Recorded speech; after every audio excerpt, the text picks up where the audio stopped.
The crate wasn't dangerous because it was unstable. It was dangerous because no one expected the human to lift it. And that's exactly what he did. Station Relkai's cargo hub, Sector D, gleamed with the kind of sterile precision only automated design could enforce. Modular walls hummed with low-frequency cooling arrays. Conveyor lines crawled with ordered exactness. Every piece of equipment, from rail-mounted cranes to floor-embedded grav tracks, moved with calculated intent, reacting in sync with cargo flow protocols. Until it didn't. The problem began at 6:17 Standard Galactic Time, when a particularly stubborn crate refused to move.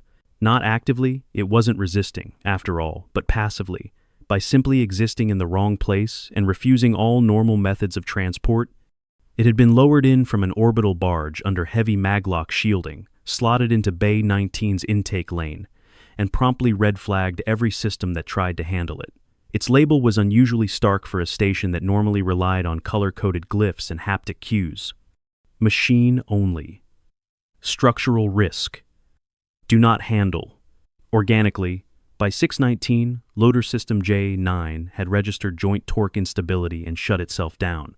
By 6:22, its backup, J9-2, refused to engage, flagging a 0.003% collapse probability as unacceptable. By 6:24, the crate sat exactly where it had landed, untouched, and the intake queue began to snarl. Within 20 minutes, the cargo hub slowed to a crawl. By 40 minutes, it stopped altogether. Dozens of smaller shipments, all delicately scheduled and labeled in trade priority order, backed up across feeder lines. Supervisors buzzed. Engineers snapped. Safety AI pinged error loops in recursive consultation. Through it all, Elias Ward watched, without moving. He stood off to the side near the main gravlift wall, arms crossed, thumb grazing the comm bead tucked just behind his ear.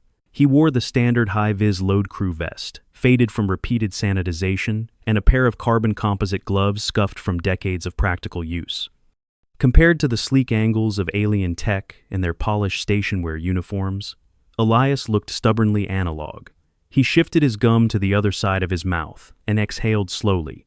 Then he said, mostly to himself, "It's just a crate." The station's shift coordinator, a silicate-formed exothari named Korn, overheard and turned 2 of his 6 optic nodes in Elias's direction. Incorrect. That is a reinforced transmetal composite frame containing high-stress ferrous bonding elements. Its mass exceeds 3.7 local graviton threshold units. Organic handling violates 6 directives. Elias didn't reply. He just walked closer. He'd been on Relkai for 9 months, long enough to learn what not to argue with. Don't challenge a Zithari on chemical ratios. Don't suggest shortcuts to a Ralithan logistics crew. And don't, under any circumstances, interrupt an active diagnostic spiral. But Elias had also learned something else. Most of these protocols weren't written for humans. They were built around alien physiology, segmental limbs, subdermal shock resistance, distributed neural load matrices. None of them accounted for a lifetime spent throwing your back into it. He stopped in front of the crate. It stood just under waist high, dull gray with scorched shielding patterns across its side. A translucent hazard band blinked around the midline, but it wasn't flashing red, just amber. Caution, not critical. And the more he looked at it, the more Elias saw what the machines couldn't. The grip recesses were evenly spaced. The weight wasn't top-heavy. And the base? Reinforced? Yes. But designed for grounding meant to distribute, not destabilize. "This thing's solid," Elias muttered. "You are not authorized to assess crate integrity," Korn called out from the perimeter. "Please return behind the hazard line." Elias reached up and peeled off his gloves. Behind him, 2 Talgoran engineers halted their whispered argument about torque harmonics to stare. The loader arms had already powered down, their status lights idling in confused orange. Above, the station's environmental AI quietly raised the localized gravity in response to the crate's security tag, hoping to anchor it further. Elias stepped forward anyway. Security sensors flared. Intrusion glyphs rolled down the warning pylons. The perimeter line glowed hard blue. The deck under his boots shuddered as tension fields activated. He didn't flinch. "Human, this is a Category 7 unauthorized motion attempt," Korn warned. "Step back immediately, or station response systems will. Relax, Elias said. I'm not breaking it. He crouched, slow and deliberate. His knees popped audibly at his age. They always did, but his back stayed straight. He'd learned long ago that the trick wasn't brute force. It was alignment, breath, and patience. His fingers slid into the recessed grips. Around the bay, the noise died. A dozen alien staff watched in frozen anticipation, some out of confusion, a few in rising horror. One nervous Kexiha worker actually turned and fled the observation ring, whispering something about spinal collapse. Elias exhaled once, shifted his weight, and lifted. The crate resisted. Of course it did. It wasn't light. Elias felt the strain tug down his shoulders, compress his core, tighten across his hips. But it moved. A few centimeters, then more. The structural sensors shrieked internally, code alerts scrolling faster than the AI could resolve. The crate rose. No fracture lines appeared. No rupture signals. The base didn't buckle. It simply responded to the same force that had moved weight for hundreds of thousands of years before robots were ever invented. Elias adjusted his grip and stood fully. Gasps, real ones, echoed through the bay. A mechanical assistant blinked and shut down mid-cycle. 2 diagnostic screens threw simultaneous paradox errors. Korn let out a static glitch and froze in place, limbs twitching. Elias turned slowly, crate in hand. The walk wasn't long, 15 meters maybe, but it felt like crossing a battlefield. Every step he took echoed louder than the last, boots thudding in perfect rhythm. The crate swayed only slightly, balanced with practiced ease. He reached the designated drop zone. Beneath him, the floor lit green for the first time in 2 hours. Elias bent his knees and lowered the crate with care. It touched down. No alarms sounded. No collapses. No stress beacons. The structural sensors, overwhelmed and baffled, recalibrated in real time and reluctantly accepted the new data. Silence stretched. Then, systems resumed. Conveyors reactivated. Loader arms blinked awake. Docking queues unlocked. It was as if the entire bay had been holding its breath, and now exhaled. Elias stood, wiped his palms on his vest, and turned back toward the stunned onlookers. Korn's optic nodes fluttered in unreadable patterns, clearly cycling through several definitions of impossible. The Zethari finally found words. That crate's mass exceeded documented lift thresholds for organics. The probability of musculoskeletal failure was above 91%. Your spinal column? Still intact, Elias interrupted. You just needed someone to try, but the structural glyphs indicated. Sure, and those are good to have. But sometimes you've got to look at a thing and think, does it really need 1,000 simulations, or can you just pick it up? Chorn made a soft, static noise that might have been offense or awe. Elias walked back toward the locker wall, picked up his gloves, tugged them on. Behind him, someone finally broke the silence.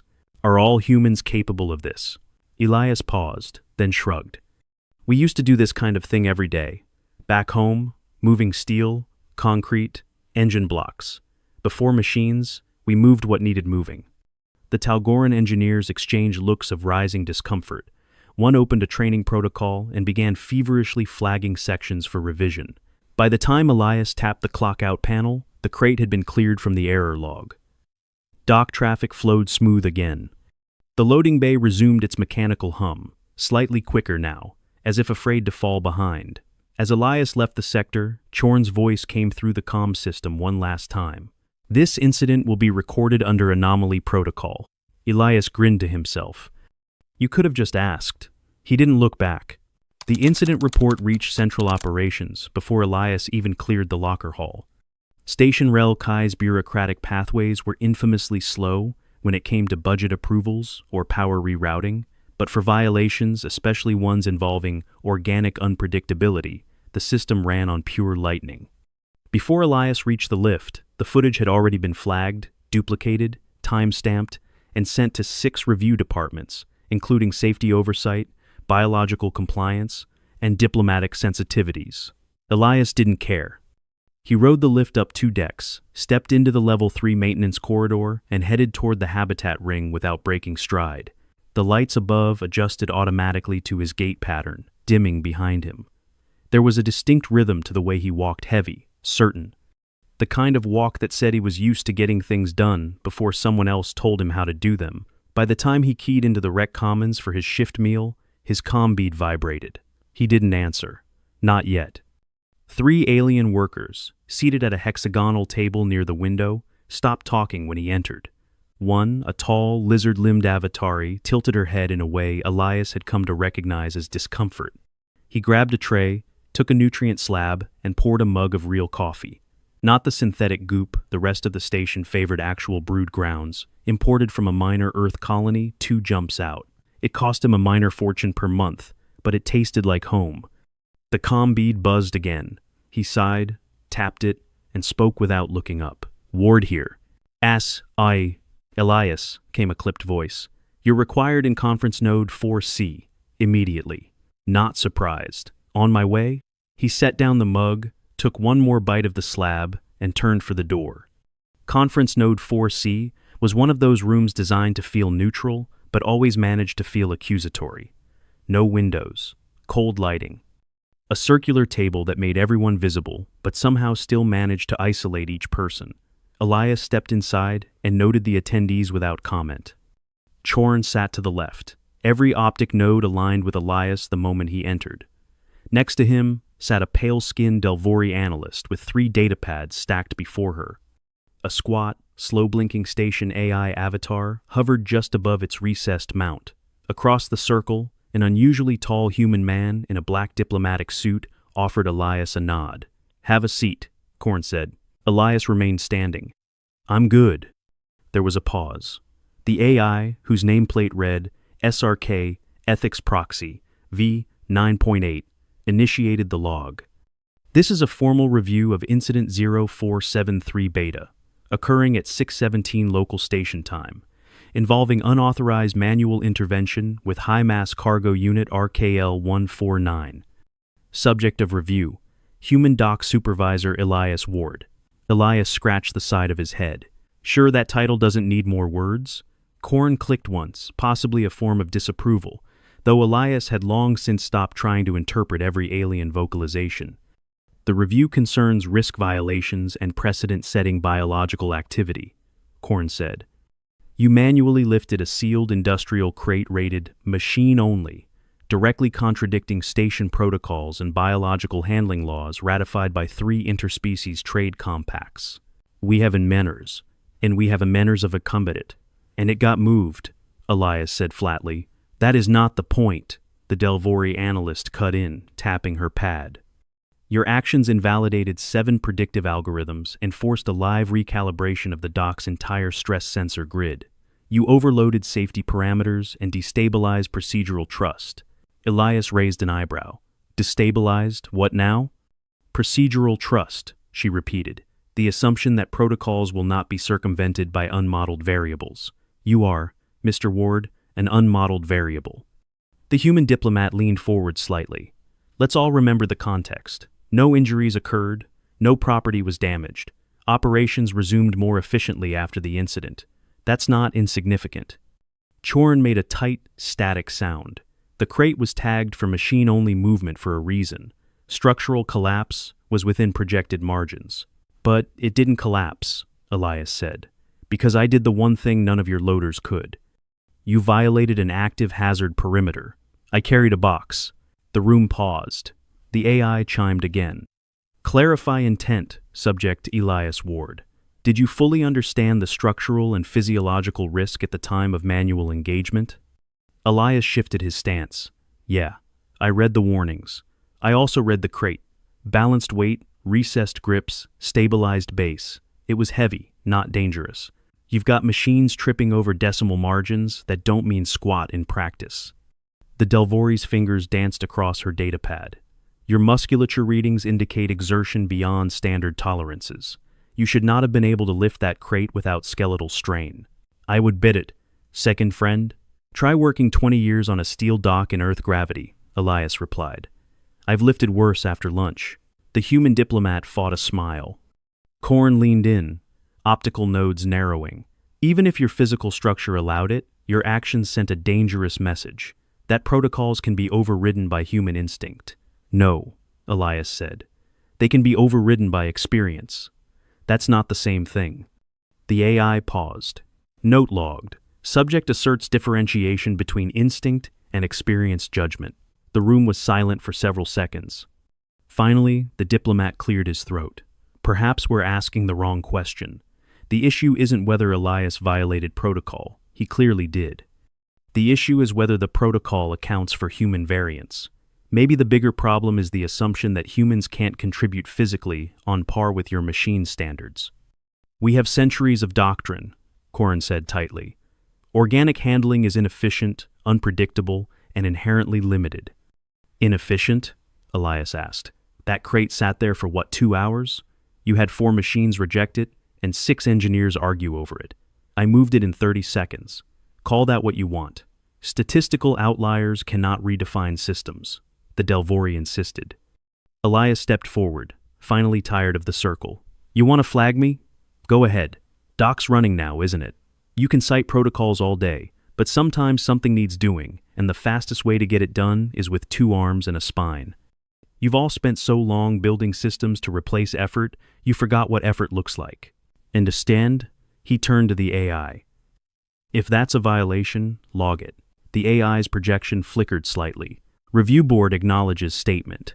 Logging subjective input. The human diplomat stood. I recommend we conclude this meeting. No disciplinary action, but a procedural review of crate classification methods involving human personnel. Corin clicked again. Unacceptable. It's either that or explain to command why an Earth human just outperformed your precision systems with his bare hands. Elias tapped his comm bead. Are we done? The AI chimed. Concluding session. Elias left without waiting. Outside the room, the corridor seemed quieter than usual. Not physically, just atmospherically. A few passing crew gave him long, uncertain looks. One alien paused mid-stride to observe his arms, as if searching for unseen augmentations. He gave them a nod and kept walking. Back in the habitat ring, his coffee was cold. He reheated it, took a sip, and finally let himself relax. For the next 2 shifts, no one mentioned it. He was left off loader assignments, not as punishment but precaution. A dozen new warning glyphs appeared around heavy crates, now flashing a new message. Organic review required. Word spread, not just on the dock, but station-wide. The rumor engine turned the event into something halfway between myth and cautionary tale. Some claimed Elias had trained under high-gravity conditions for years. Others whispered that he'd been genetically reinforced. Elias ignored it all. Then, 3 days after the incident, a notification arrived. Request for assistance. External transfer dock 7. Status. Non-standard mass. Human handling recommended. Request origin. Engineering supervisor Yek. He blinked. Yek? She'd barely spoken to him since orientation. The message ended with a short note. If you're available, otherwise we'll call the loader. Elias stared at the screen. Then he smiled. Just a little. He finished his coffee, stood, and headed back to work. Let the machines rest. Sometimes, the crate just needed lifting. By the end of the 2nd week, Elias Ward had a new nickname. They didn't give it to his face. Not officially. But he heard it in passing echoed down corridors, murmured across loading decks, whispered between engineering shifts during cooling breaks. At first, it was the lifter. Then manual override. Eventually, it settled into something drier, something the station's multilingual translation banks rendered in over 20 languages without losing the bite. They called him the variable. At first, Elias hated it. It sounded like a problem, like something unpredictable, like a risk waiting to happen. But after a few days, he stopped caring. If the variable got crates moved, schedules cleared, and backlogs trimmed, maybe the station needed a few more of them. What surprised him most wasn't the name, it was the change in behavior. The first time he stepped into a cargo hold after the incident, 3 workers froze. One even backed up 2 full meters, assuming he was about to haul something massive without warning. But he didn't, not right away. Elias was practical, not reckless. He wasn't looking to become a sideshow. He kept doing his job. And over time, the station learned to breathe around him again. Not relax, he wouldn't call it that, but recalibrate. Like a machine learning that one of its gears wasn't standard issue but still turned just fine. It wasn't long before he started getting special requests. At first, they were subtle. A note added to a routine manifest. Crate 112B, excessive machine delay.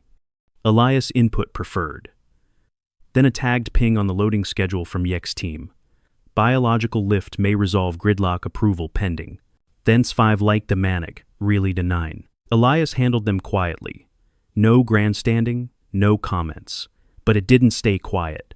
Word reached Logistics Command on orbital level 12, and from there, it went straight to the Interspecies Integration Board. They sent someone. Her name was Sierra Vo, an assessor from the Human Multispecies Ergonomic Commission. She wore an adjustable suit in a neutral gray-blue tone, crisp but not intimidating. Her ID tag hung from a carbon fiber lanyard, stamped with 5 seals and a low-level diplomatic pass. She found Elias during his midday break, sitting on the outer ring of the Habitat Gardens with a half-eaten protein wrap and a mug of reheated coffee. "You're the one who moved the crate?" she asked without preamble. Elias looked up, squinting against the light. "Which one?" Her mouth quirked. "The one that started a station-wide panic and rewrote 3 safety protocols." He sipped his coffee. "Yeah, that one." She sat beside him without asking. Her posture was formal, back straight, hands folded neatly across her lap. "I've reviewed the footage," she said, "and the sensor logs, and the stress test recalibrations. You understand you bypassed at least 9 restricted procedures." "I remember," Elias said. 10, if you count the boundary field I stepped through." "I do." They sat in silence for a moment, the only sound the faint hiss of atmosphere cycling through nearby vents. "I'm not here to discipline you," she said eventually, "or to commend you." "Good," Elias replied. "I don't need either. I'm here to understand," she said, "because what you did isn't just rare. According to every model we've built, it's impossible. In 11, it's a brief 5. Elias shook his head. "No, it's just unmodeled. That's different." She tilted her head slightly, like a bird catching an unexpected wind. "Explain." Elias pointed with his coffee mug toward a stack of hydroponic grow trays down the corridor. "You see those bins? 20 kilos each, maybe more. You ever tried lifting one from below waist height with no rail assist?" She shook her head. "I have," he said, "thousands of times. Back home. On Earth, we didn't wait for perfect conditions. We figured it out. You learn the shape of things, how weight balances, where to grip. You lift with your legs. You brace. You breathe. You sweat. You survive." He set the mug down carefully beside him. "The models don't account for that. They simulate skeletal stress but not muscle memory. They estimate failure without measuring experience." Sierra watched him closely. "I believe you," she said. "That's not the problem. Then what is?" "The problem is what comes next," she replied. "Because now, every station handling system in the sector is being asked the same question. Should we revise our protocols to allow for biological override if a human is present?" Elias laughed softly. "That's not a question. That's fear talking." She didn't argue. "And are we talking one override?" he continued. "Or one specific human? Because, let me tell you, there's a long line of folks back home who've hauled heavier, faster, and longer than me. I'm just the one who happened to do it here. That's exactly what worries them." They sat for another moment. Finally, she stood. "You're being assigned a new classification," she said. "Pending review, of course, not disciplinary. More like adaptive." "What kind of classification?" She hesitated. "Human variable, type B, non-standard organic with situational override authority." Elias stared at her. "You're making me a category?" "We have to. It's the only way the systems can reconcile the data." He stood too. "So, I'm not a person anymore. I'm a precedent." She didn't answer. As she walked away, Elias picked up his coffee again and watched the vapor swirl near the rim. Later that shift, Dock 6 experienced a delay. A heavy supply container denser than expected refused to lock into its transfer cradle. 2 loader arms jammed. A third wouldn't even start. The queue stalled. Elias arrived, reviewed the readouts, walked a full circle around the crate. Then he stepped back. "What's your read?" asked Jorel, a junior load tech from YEX crew. "Center mass is too high," Elias said. "Any lift would pull wrong. Needs a machine with torque bracing." "You're not going to lift it?" "Nope." Jorel blinked. "But you could." "Doesn't mean I should." They stared at the crate together. After a pause, Elias added, "The whole point of experience is knowing when not to act." Jareel nodded slowly. It wasn't a dramatic moment. There was no audience, no announcement. Just a quiet decision that told the station Elias wasn't there to replace protocol, only to remind them when it wasn't enough. Still, the myth grew. By the following week, requests for Elias's presence were no longer about muscle. They wanted his eyes, his judgment, his experience. A station that once dismissed human physicality as irrelevant now pinged him for insight on crate geometry, balance, offset, and material compression feedback. Some of the aliens still didn't like it, not out of malice, just discomfort. Their systems weren't built to adapt quickly, and Elias, by existing, forced them to. But there was progress. A new training module appeared in the doc's internal feed: Organic Assessment Protocols, Human Perspective Addendum. Corn didn't speak to Elias for 3 days after its release. When he finally did, it was brief. "You've permanently altered my crate flow algorithms." Elias nodded. "You're welcome." Corn made a soft grinding noise and walked away. That night, Elias returned to his quarters and found a package waiting. Unmarked, no sender. Inside was a mug. Old ceramic, Earth style, stamped with a single phrase in trade glyphs, "Unmodeled variable." He laughed. For the first time in weeks, it felt good. Not because he'd lifted something, but because maybe, just maybe, he'd shifted something heavier. A mindset. A system. An entire station. The notice came in during second shift. A station-wide directive flagged urgent. Subject: Class Red Containment Transfer. Location: Upper Cargo Ring, Sector 1A. Priority: Maximum. 8. Requirement: Multi-species coordination team, human oversight requested. That last part turned heads. Station Relkai had never included a human in official oversight of Class Red cargo. That classification typically involved volatile atmospherics, pressure-reactive containers, or high-mass units with integrated energy coils. Every species had its own procedures for dealing with such risk. Humans weren't even on the compatibility charts. Until now. Elias Ward read the bulletin twice. Then again. He rubbed the back of his neck, tossed the last bite of his protein wrap into the bin, and sighed. He already knew what this was. Not punishment. Not recognition either. This was the system testing him, seeing if the variable could be controlled. The lift to Sector 1A was empty except for one passenger, Supervisor Yek, her tall frame barely fitting beneath the overhead panel. Her long hands were folded behind her back, claws neatly retracted, expression unreadable. Elias nodded as the lift doors closed. "I figured you'd be heading there." Yek didn't speak until the lift began to move. "I didn't request you, Ward." He smirked. "Sure, but you didn't cancel the request either." She turned to look at him then. Not with annoyance, just evaluation, like she was trying to see through the layers of skin and bone to whatever it was the others feared or admired. "You changed our workflow," she said. "Protocols are being rewritten in real time. That's not nothing." Elias exhaled through his nose. "That was never the goal." "No," she said. "But that doesn't mean you're not responsible for the outcome." They reached the upper ring. The doors opened on a scene that resembled controlled panic.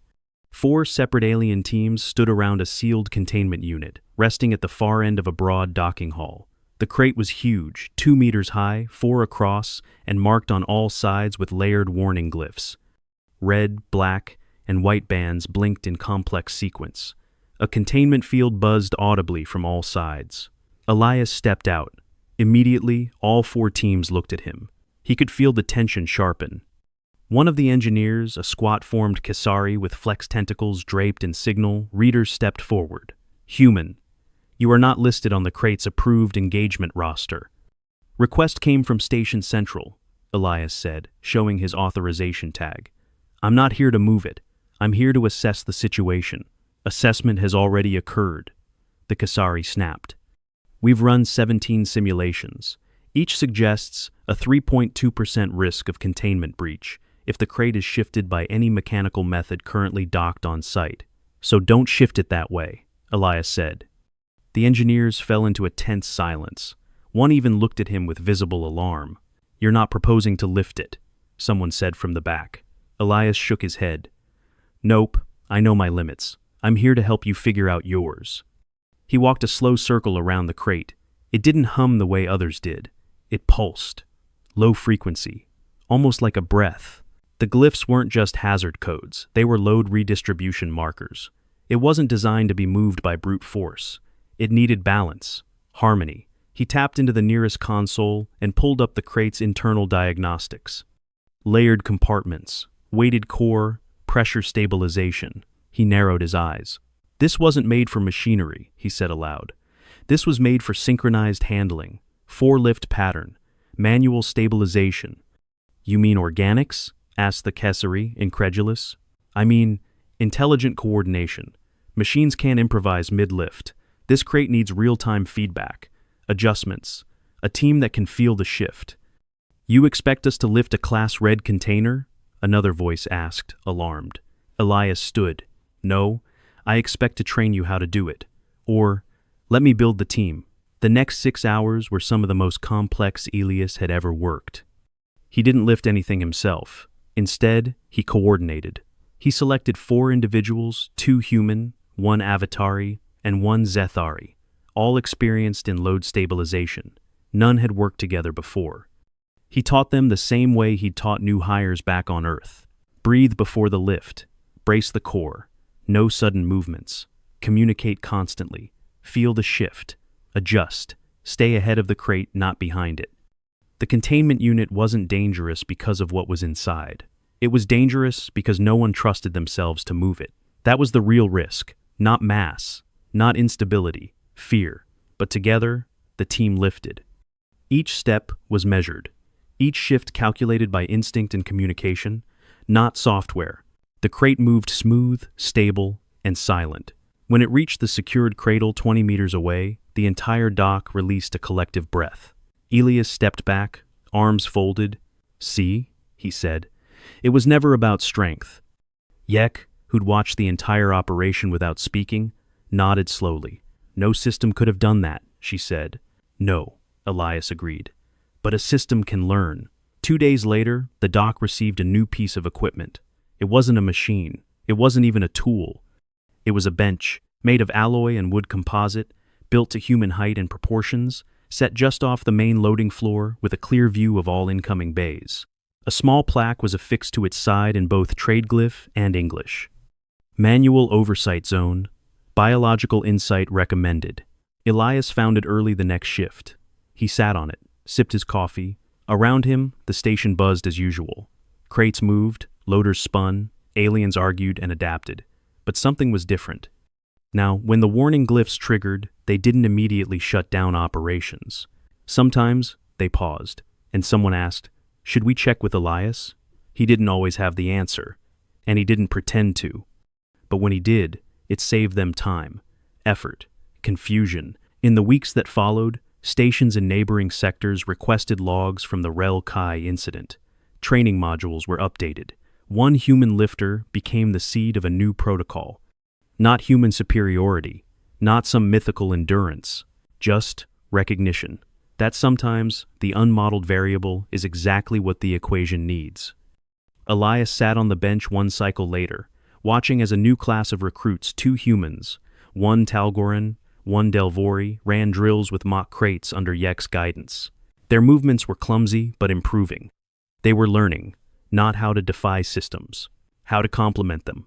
Chorn passed by behind him and paused. "I still disagree with the precedent this set," he said. "You and me both," Elias replied, smiling into his coffee. "But the station seems to be doing just fine." Chorn hesitated, then said almost grudgingly, "It is more efficient now." Imagine that. The silence stretched. Then Chorn added, "We're drafting a new designation." Elias arched an eyebrow. "For me? For what you represent. Not the strength, the instinct, the adaptability." He nodded slowly. "Got a name for it yet?" Chorn blinked once, each optic independently. "We're calling it Category V, Variable Class Organic Operational Override." Elias chuckled. "That's a lot of words for someone who just knows how to